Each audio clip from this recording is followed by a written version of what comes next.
여기는 텔단. 우리 교우들이 이거 찍어서 올리니까 엄청 좋아하더라고요. 아니 근데 아까 그 시냇가를 찍었어요. 시냇가. 아, 예. 텔단이 거기. 네, 그렇죠. 이스라엘의 수원지. 네. 그럼 뭐 또 다른 분이 또 올려주시겠죠, 유튜브에. 제가 가면서 찍었고. 네. 좋습니다. 자, 너무 울면 쉬면서 앞에 보이는 게 아보카도 나무. 아보카도 나무. 아보카도가 여기서 열리는 물을 엄청나게 빨아먹으니까 이런 물이 많은 지역에밖에 농사를 지을 수가 없는. 아보카도가 물을 엄청 먹어요? 네, 이거 지금 먹으면 안 된다 그러더라고.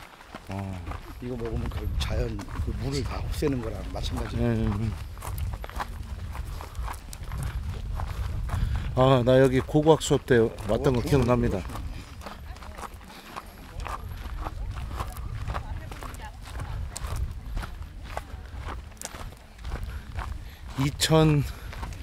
2012년? 13년? 이때 이스라엘 고고학 수업 들었던 걸로 기억나는데 10년이 넘었어요. 10년 전이니까 10년 전. 야. 이 성벽 모형 23년이 2012년이고. 네. 자, 여기 모형. 자, 요 그늘로 들어오세요. 그늘로 햇빛 뜨고 그늘에 가서 요거는 이제 나오면서 설명하고.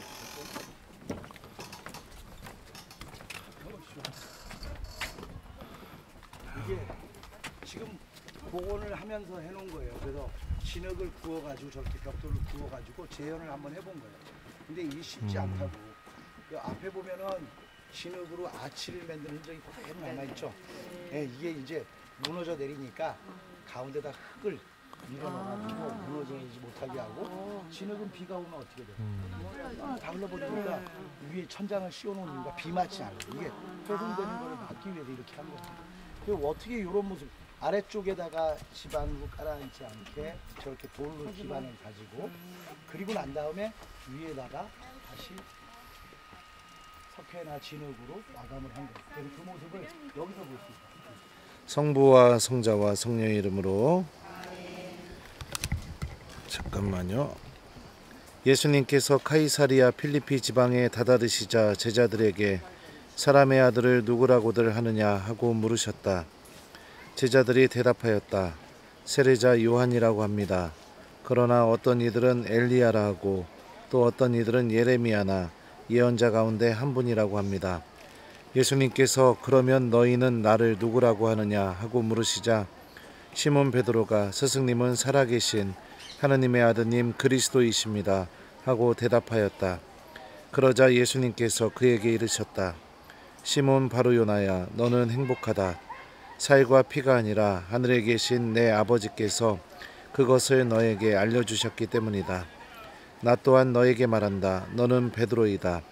내가 이 반석 위에 내 교회를 세울 터인즉 저승의 세력도 그것을 이기지 못할 것이다. 또 나는 너에게 하늘나라의 열쇠를 주겠다. 그러니 내가 무엇이든지 땅에서 매면 하늘에서도 매일 것이고 내가 무엇이든지 땅에서 풀면 하늘에서도 풀릴 것이다. 그런 다음 제자들에게 당신이 그리스도라는 것을 아무에게도 말하지 말라고 분부하셨다. 그때부터 예수님께서는 당신이 반드시 예루살렘에 가시어 원로들과 수석 사제들과 율법학자들에게 많은 고난을 받고 죽임을 당하셨다가 사흘 날에 되살아나셔야 한다는 것을 제자들에게 밝히기 시작하셨다. 그러자 베드로가 예수님을 꼭 붙들고 반박하기 시작하였다. 맙소사 주님, 그런 일은 주님께 결코 일어나지 않을 것입니다. 그러나 예수님께서는 돌아서서 베드로에게 말씀하셨다. 사탄아, 내게서 물러가라. 너는 나에게 걸림돌이다. 너는 하느님의 일은 생각하지 않고 사람의 일만 생각하는구나. 주님의 말씀입니다. 이거 우리 그 주일 복음으로도 또 들었던 내용이기도 합니다. 그렇죠? 예. 강론 때 이미 얘기를 다 해서 그래도 기억하시기 좋게 다시 한번 말씀을 드리죠. 사람들은 예수님을 예언자 가운데 한 분으로만 이렇게 생각을 했습니다. 하느님의 말씀을 이야기해 주시는 분. 근데 베드로는 예수님이 살아계신 하느님의 아드님 그리스도로 이렇게 알아보게 됩니다. 예수님이 어떤 분이신지 정확하게 알게 된 거죠. 그리고 예수님은 그것을 알게 된 게 살과 피가 아니라 하늘에 계신 내 아버지께서 너에게 알려주셨기 때문이다 라고 이렇게 말씀을 하셔요. 그리고 복음 뒷부분에 보면은 베드로가 예수님이 십자가에 못 박혀서 돌아가실 거라고 말하니까 절대로 안 된다고 얘기하시고, 예수님이 뭐라고 얘기하냐면 너는 사람의 일은 아니 하느님의 일은 생각하지 않고 사람의 일만 생각하는구나, 이렇게 말씀하시는 거를 볼 수 있죠. 살과 피가 의미하는 거는 육적인 삶, 사람의 일만 생각하는 삶, 그런 삶 안에서는 하느님이 어떤 분이신지, 예수님이 어떤 분이신지 알 수가 없습니다. 하느님의 일을 생각하는 삶, 그 삶이 바로 살아계신 하느님께서 우리에게 믿음을 통해 무엇인가를 이렇게 알려줄 수 있는 그런 삶이죠. 그걸 우리는 신앙생활이라고 합니다. 예수님이 나에게 어떤 분이신지 여기서 한번 좀 묵상해 봤으면 좋겠어요. 그리고 내가 알고 있는 예수님은 사람의 일만 생각하면서 알게 된 예수님인지, 아니면 하느님의 일을 내가 생각하면서 알게 된 예수님인지, 그것도 한번 묵상해 봤으면 좋겠습니다. 내가 원하는 것들만 채우기 위해서 나만 생각하고 나밖에 모르는 그런 삶을 통해서 알게 된 예수님, 그 예수님은 이 복음에서 이야기하는 것처럼 그냥 좋은 이야기를 해주시는 분, 하느님의 말씀을 전해주시는 분, 뭐 그 정도밖에 알 수가 없는 거죠. 근데 하느님의 일을 생각하는 그 믿음 안에서 우리가 체험된 예수님은 그 이상이죠. 우리를 구원해 주시고 생명으로 인도해 주시고, 그리고 나를 위해 당신 목숨까지 버리실 수도 있고, 그죠? 그리고 또 나를 용서해 주실 수 있고, 그리고 나를 향한 하느님의 자비가 얼마나 큰지도 체험시켜 줄 수 있고, 우리는 믿음을 통해서 그런 예수님을 만나야 됩니다. 내 소원 이루기 위해서, 내가 원하는 거 얻기 위해서 항상 사람의 일만 생각하면서 그렇게 매달렸던 예수님, 그렇게 해서 알게 된 예수님이 아니라 하느님의 뜻, 하느님의 일, 그것을 통해서 내가 알게 된 예수님. 하느님의 뜻, 하느님의 일은 우리가 주님의 말씀을 마음속에 담고 실천하게 될 때 하느님의 뜻이 무엇인지, 또 하느님의 일이 무엇인지 알 수 있게 되죠. 그래서 이곳에서 우리도 베드로와 같은 믿음을 고백할 수 있는 신앙인이 될 수 있는 은총을 청했으면 좋겠어요. 특별히 이곳은 여기 위에 올라가면 신전이 있어요. 우상 숭배라고 볼 수도 있지만 이방인들이 신으로 섬겼던 그런 장소이기도 합니다. 그 장소에서 예수님이 내가 누구냐라고 이렇게 물어보셔요.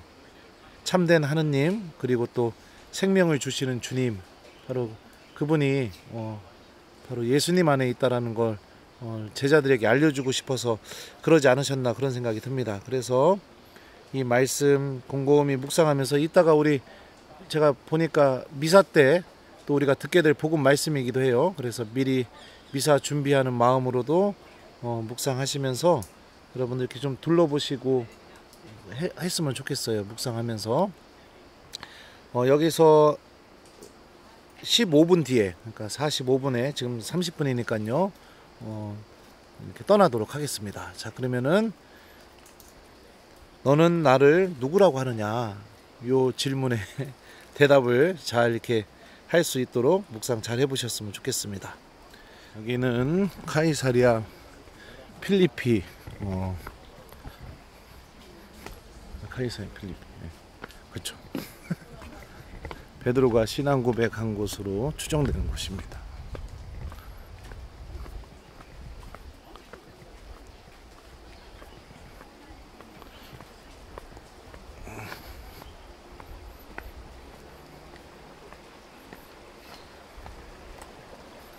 올라가면 이렇게 이방 인들에게, 이방 신들에게 바쳐진 신전들을 이렇게 볼 수가 있습니다.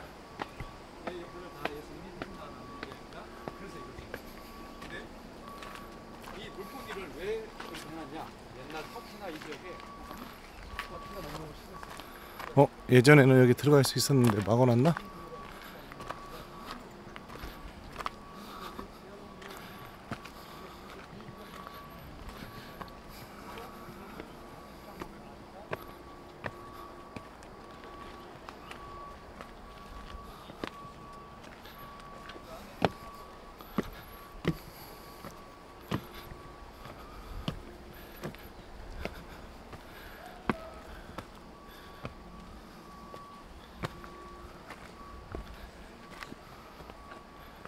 네, 이게 신전이 있던 장소입니다. 동굴도 있네요. 예전에는 이 안에도 들어갔던 것 같은데.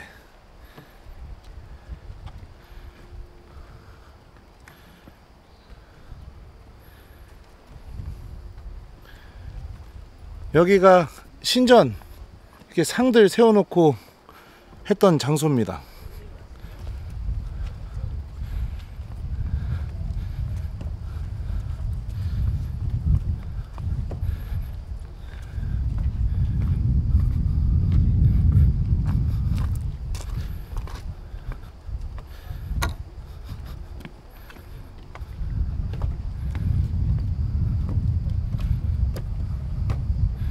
자, 이 신전에 썼던 기둥도 보이네요.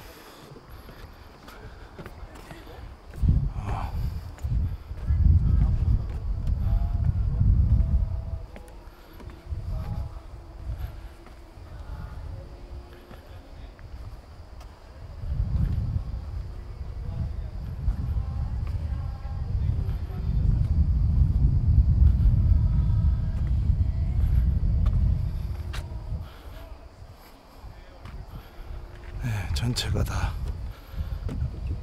이제 다 봤습니다. 아이고 힘들어. 여기서 보면은 풍경이 이렇습니다.